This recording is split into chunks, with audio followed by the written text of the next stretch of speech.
Take It Slow Homestead. I'm Carol, and I hope you're all having a great day. Today I'm going to show you how I prepare pears. So this is a pear prepare day, and I'm not going to explain everything about the canning process because I did that in the peaches preparation video. So it's a little bit different with the pears. If you remember, with the peaches, I would put them in boiling water for 30 seconds and then the skins would slip off easily and I could get them pitted and cut up and prepared for the bottles. Now with pears it's different. Anyway, this is the way I learned it. With pears you need to peel them with a peeler and then core them. The way I do it is pretty easy, I think, because I also cut the pears up into chunks. So it makes it easier to prepare the pears. So I'm pretty happy this morning, not just about the pears, but it was supposed to get down to 30 degrees last night, but apparently it didn't. I did cover some of my garden, but let me show you if I can out this window. Well, I don't know. Okay, let's get this. Yeah, well, there's a few. You can see those zinnias out there. Oh, there's the others. Look at that. Yeah, they didn't freeze. They did not freeze. So, I don't know, I haven't really checked the history of the forecast, so I don't really know what it got down to.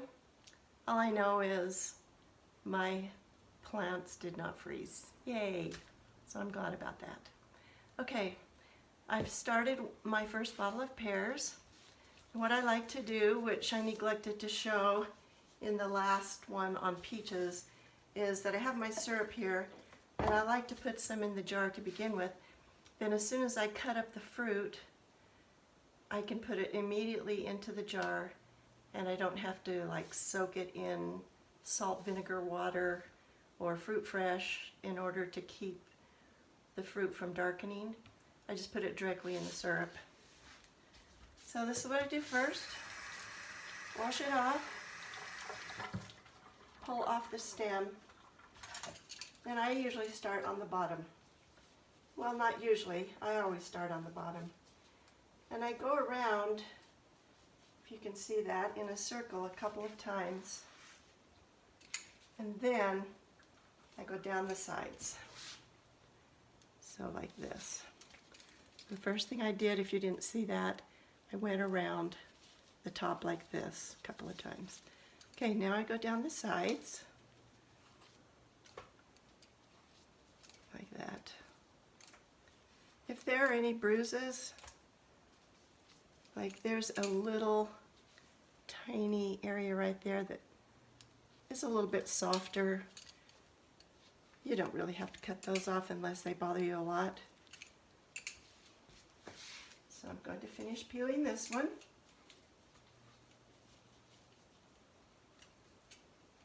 They get kind of slippery, and then I just, if I need to, I cut off this stem end a little bit. I rinse it off again, and then I cut it right down the middle, like that.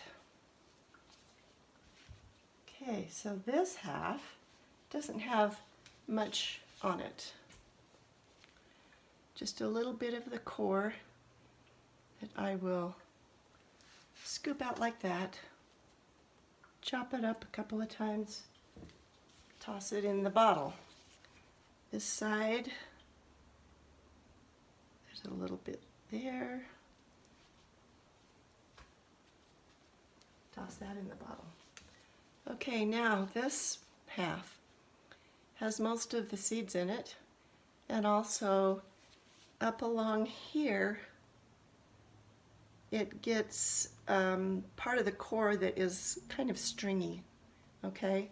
So I usually cut down to the side of that, and also, I don't know, to the side of that.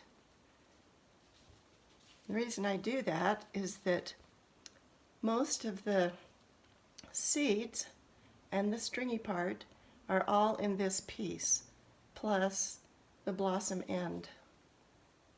So I just cut down, get that stringy part, scoop out the seeds, cut off the little end, and I got it all on 1/4 of the pear. So this last quarter, it just has a little bit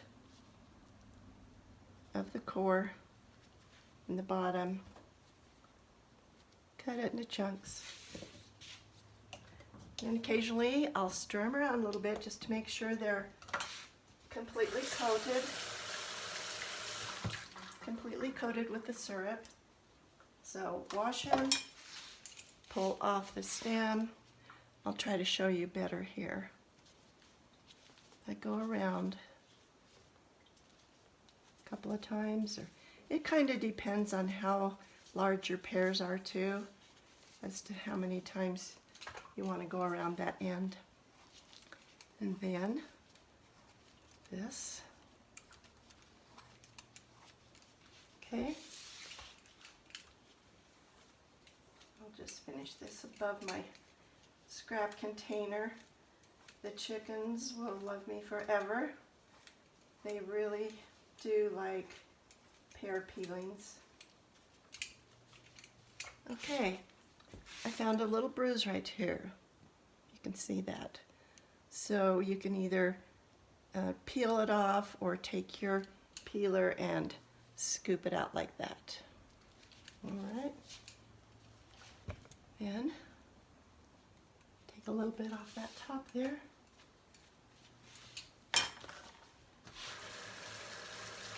Rinse it so it's not so slippery.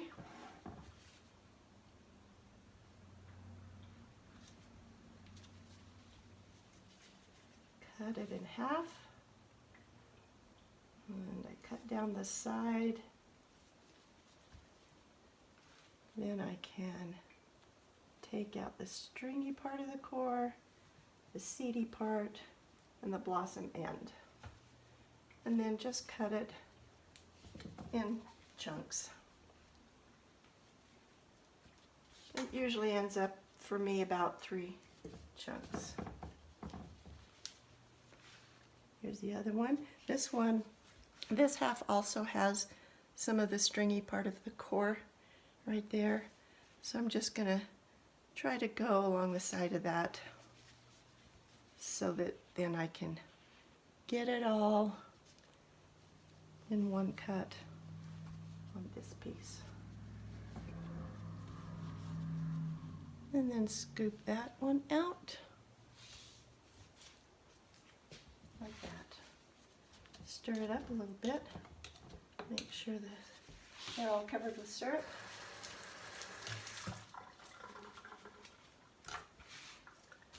Alright.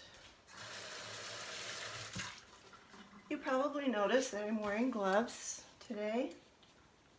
That's because occasionally I will have a problem with eczema.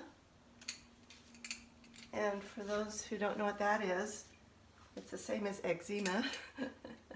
It just depends on how you want to say it, I guess.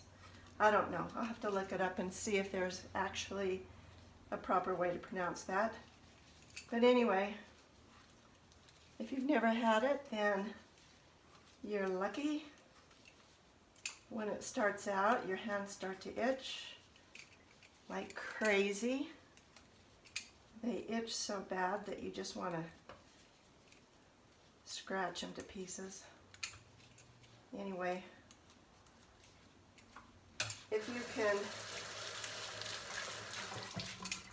can get the medicine that the doctor gives you and remember to put it on soon enough, then you don't have as big a problem. But if you just sit around and scratch it all the time, and it gets red and it gets raw and it peels, and it's not fun. So right now, since I had a pretty good flare-up of it this past week or so, I have been trying to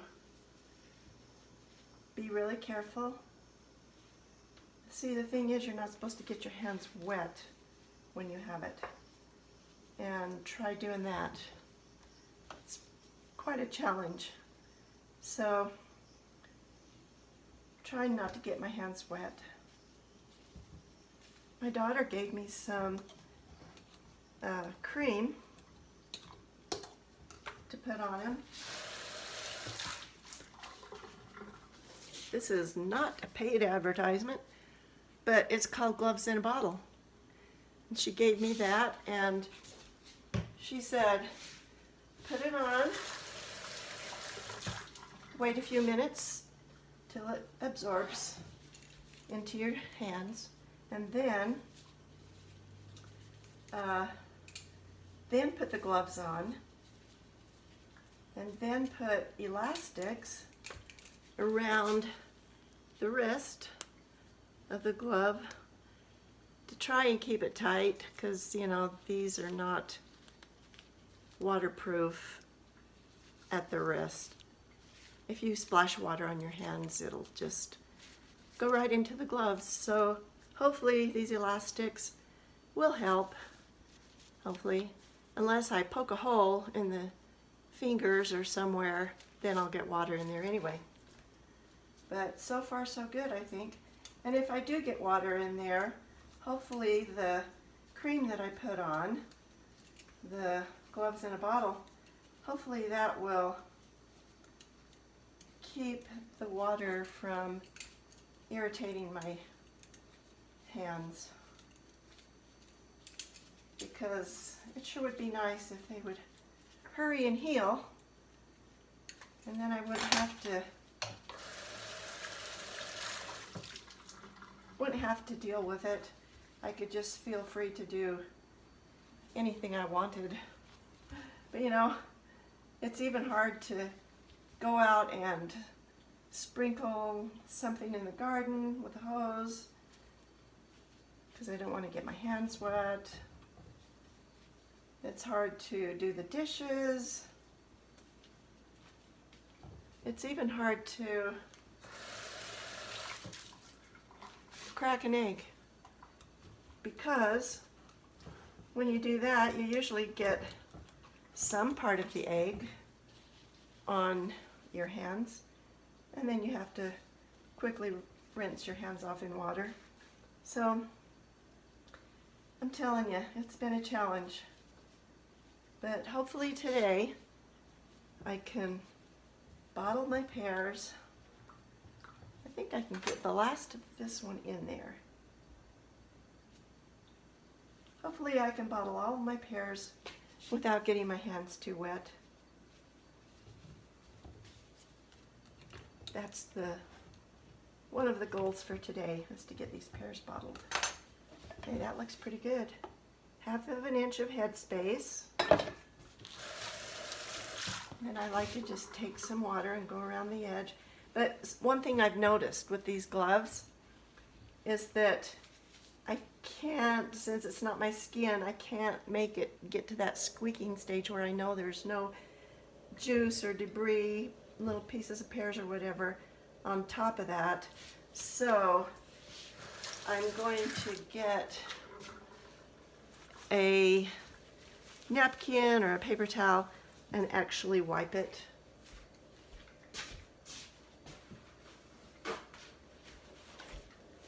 All right, so here we go. Just going to wipe this rim, because if you have stuff around the rim of your bottle, it may interfere with your bottle sealing properly. Okay, got my handy little magnet.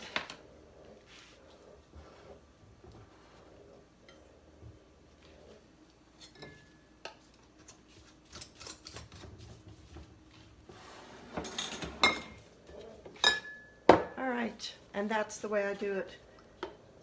Put some syrup in first so that the pears are surrounded by the syrup from the minute they get cut up.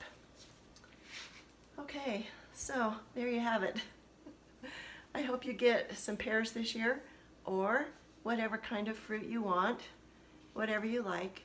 Get a good canning and freezing cookbook to help you with your canning, and follow the directions. Do it the right way. Like we talked about before, work smarter, not harder. And you want to be safe, so get a good canning book so that all of the food that you can is done properly and safely. And yeah. There's my first canner full of pears. Got them all out, got them cooling on the countertop.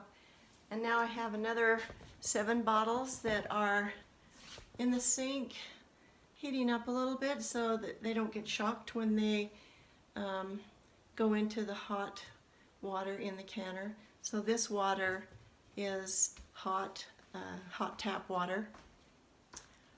And here's the big canner, and I'm just going to get those out of the sink and put them in the canner. So let me see if I can get this camera in the right place.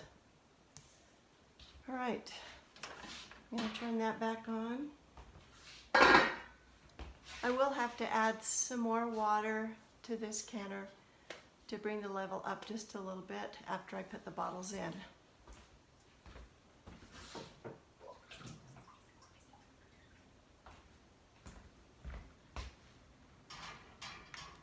Okay, there's the first 2.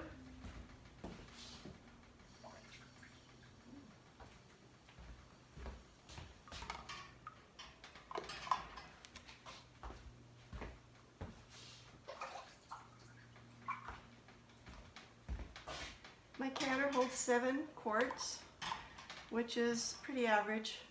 Most canners hold 7 quarts.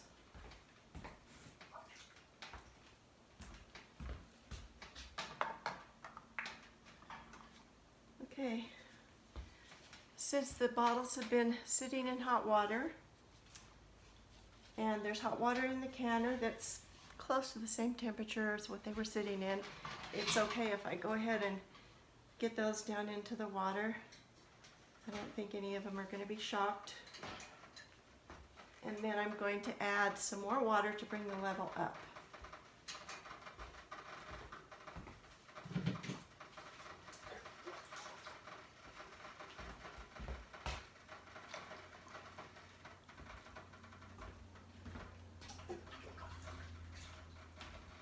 This is just some of the hot water that they were sitting in the sink.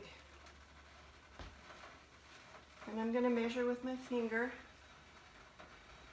Okay, that's about 1 inch, so that's good.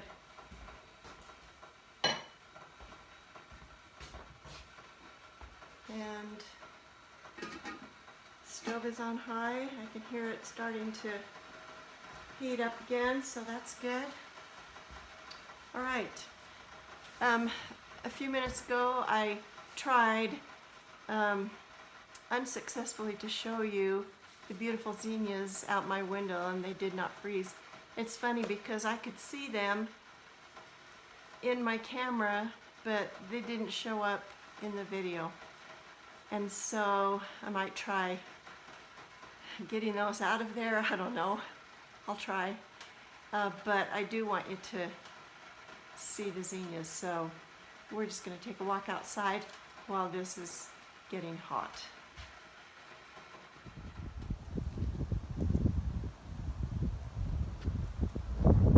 Here are the beautiful zinnias. Boy, look at the breeze coming up. Wow. And it's cool too. It's a cool breeze. It won't be long, folks. It won't be long. Here's an interesting color one. I love this one.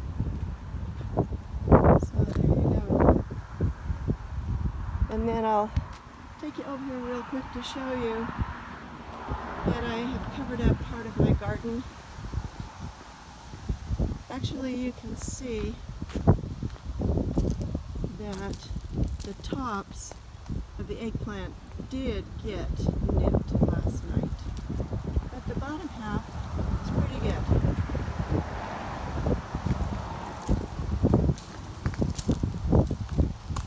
Okay, underneath of that warm blanket is the celery, and then this is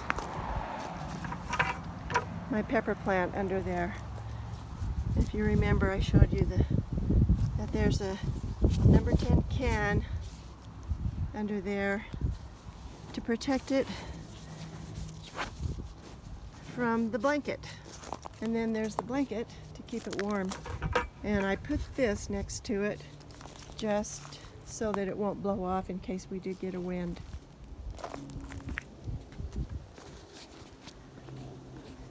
I picked a few of these zinnias last night because I thought that was my last chance, but here's these.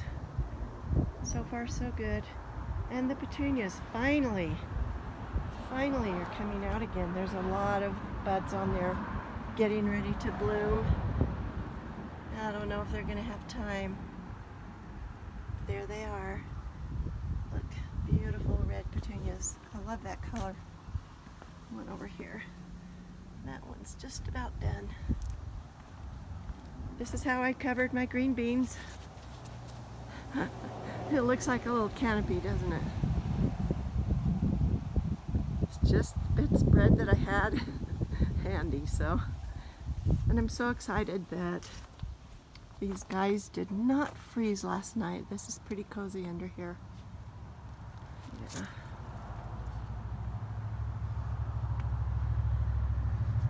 So, all is well so far. We'll see. Tonight it's only supposed to get down to 34, which is better.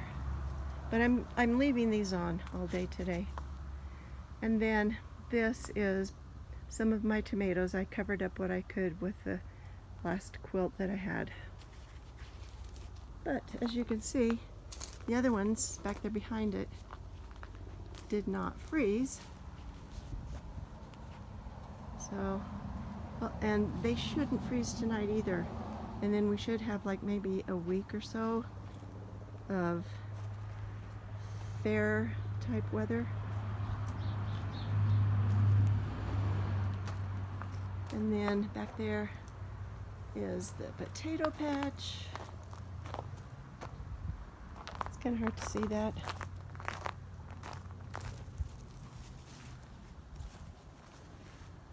Some of it's in the sun, some of it's not. So basically that right there is the potato patch.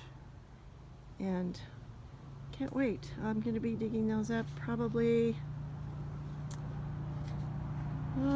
in the next couple of days. Possibly. I don't know. Maybe I'll wait till next week. We'll see.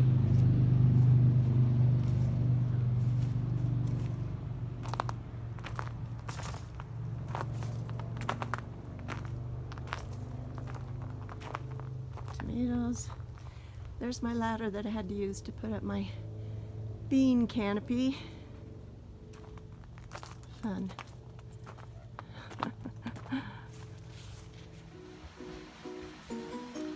Thanks for watching the video today. Thanks for hanging out with me. I hope you learned something new about preparing your pears. And if you didn't learn anything new, maybe you were reminded of what you already knew. I hope that you have a good canning book, and if you don't, then it's a good idea to get one and follow the directions and just enjoy preserving your own food from your garden, food from your neighbor's garden. It's fun to share back and forth and to trade things out of your gardens with your neighbors. So I hope that you'll want to hit the like button, subscribe if you haven't already subscribed, share with your friends, and make a comment. And remember, even when you take it slow, you can accomplish a lot. Thanks for watching.